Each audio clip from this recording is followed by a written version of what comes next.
Growing up as a skateboarder, I never thought that I would have my hands on all of these skateboards every day. But now they're not skateboards to me anymore, they're lamps.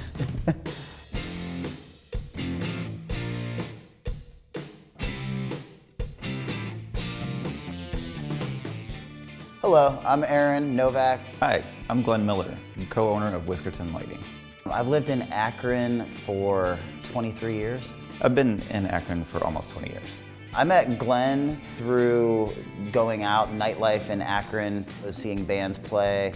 We had a lot of good times and been through some rough times here and there, but been a pretty good journey. I got into the HVAC field doing heating and air conditioning, and that's kind of where the idea for the lighting business started. I was at work one day. We install a lot of HVAC systems in commercial buildings. In the bars and restaurants now, they don't put ceilings in. I always thought the exposed ductwork looks really cool, industrial, and so I brought a piece of scrap ductwork home. Aaron called me up one day and he was like, hey, I want to turn this scrap piece of ductwork into a light. And I was like, cool, I'll be over. And so that's kind of where it started. It's been about 4 years. So 6 months before that, we were kind of just tinkering around and building lamps in my basement and trying to get an idea of exactly where we wanted to go with it.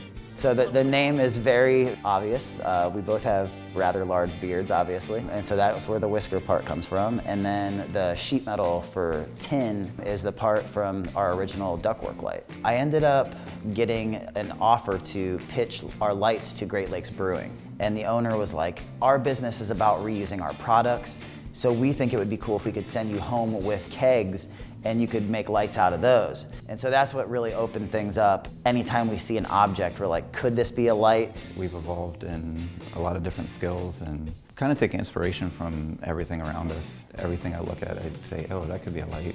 We're gonna build a skateboard light out of this skateboard. It's one of the most iconic skateboard designs of all time. We'll have an idea, we'll bring it to the table. Normally Glenn's the one who puts together the parts. A lot of times we start off with one idea and by the time it's over, it's changed completely, but for the better.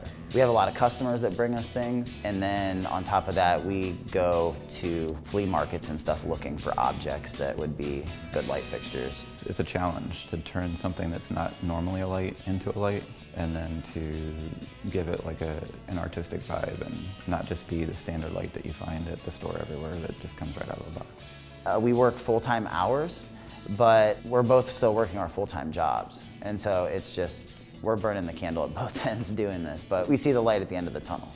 We have a blast some nights. I mean, some nights obviously you're tired, but just coming down here and laughing together and making memories. There you have it, Whiskerton skateboard lamp. And then we've met so many people that we would have never crossed paths with if we wouldn't have gotten ourselves out there.